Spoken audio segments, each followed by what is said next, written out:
মাস সামনে আইতাছে। এক সাহাবী রোজার মাসে বিবির সাথে সহবাস করে আলাইছে। সাহাবী, বুখারীতে আছে ঘটনা। এটাও কম বুদ্ধিওয়ালা সাহাবী, আরবি।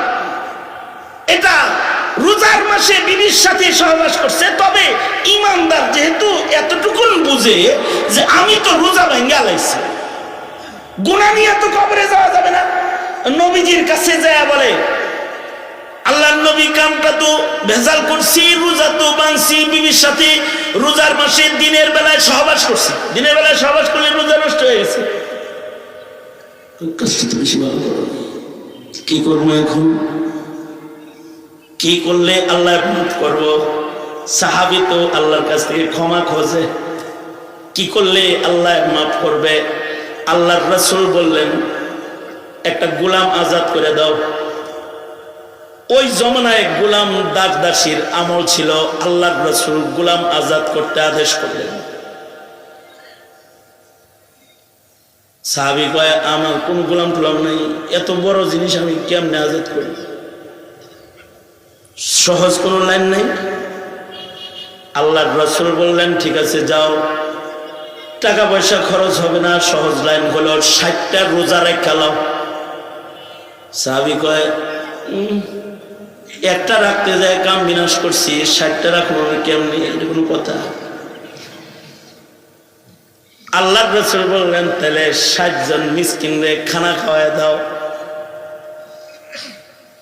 খালি কঠিন কঠিন কথা কোন আল্লাহর নবী, আমি নিজেই মিসকিন, আমি আর একজন মিসকিনরে খানা খাবো কই থেকে, টাকা পাবো কই আমি?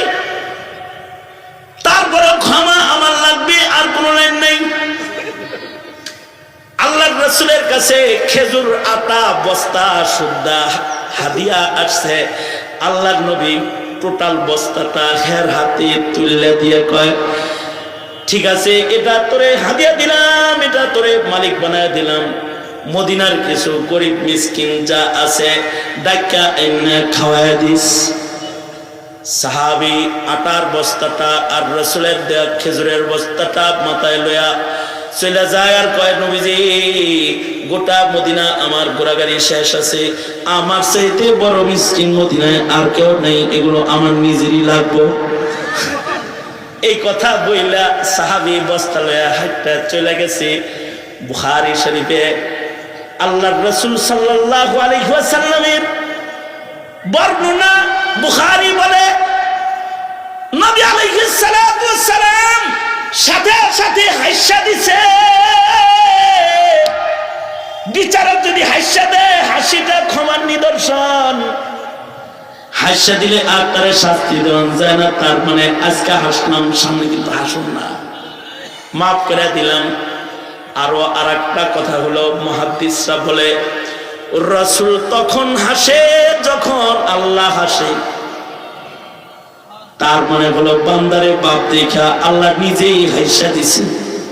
হাসিয়া দিয়া আল্লাহ রাসূলে বলছে, নবী ছেড়ে দেন, এটা মাফ করে দিছি। আল্লাহ হাসিয়া দিছে, রাসূল হাসিয়া দিছে, তার মানে বুদ্ধির কারণে বিচার ভিন্ন হয়ে গেছে। জাহিলুত তাকদীরের বিচারও ভিন্ন, কারণ এর আকল কম। তো এখন মনে মনে ভাবতে পারেন, হুজুর আমিও এরকম ব্যাখ্যা থাইকা যাবো মওত পর্যন্ত। কিছু মানুষ আছে, এরা তাবলীগে যায় না, এরা মোল্লার ওয়াজ শুনে না, এরা ধর্মীয় বই পড়ে না, এরা সারা জীবন জাহেল থাকার মুজাহাদা করে। বুঝেন নাই কথাটা? কিছু মানুষ আছে ইচ্ছা করে পড়ে না, ওরা মনে করে যে আমরা তো জানি না তাই মানি না। এইরকম স্টাইলের যারা আছে, এইগুলা হলো জানে না আবার মানে না, ইচ্ছা করে না শিখা, ইচ্ছা করে না জানার কারণে তাদেরকে শাস্তি দেওয়া হবে দ্বিগুণ। কেন শিখো নাই, কেন মানো নাই? দুনিয়া তো খুব বুঝছো, রাজনীতি বুঝছো, ব্যবসা বুঝছো, দোকানদারি বুঝছো, কৃষিকাজ বুঝছো, ভালো মন্দ বুঝছো, ইসলাম বুঝো নাই কেন? জবাব দাও, সেদিন কথা বলার উপায় থাকবে না। তবে কারোর যদি আকল কম হয়, মহান আল্লাহ কখনো কখনো তারে মাফ করে দেয়। হাদিসে মুসালসাল বিযিহিক আছে, আল্লাহ হাইসা দিছে তাই রাসূল হাইসা দিছে, রাসূল হাইসা দিছে এজন্য আব্দুল্লাহ ইবনে মাসউদ হাইসা দিছে, আব্দুল্লাহ ইবনে মাসউদ হাইসা দিছে, তার ছাত্র হাইসা দিছে।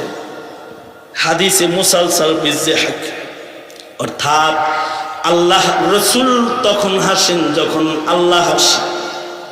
তার মানে হলো বান্দার আকলের কারণে তার সাথে বিচার মহান আল্লাহর ভিন্ন হয়ে গেছে।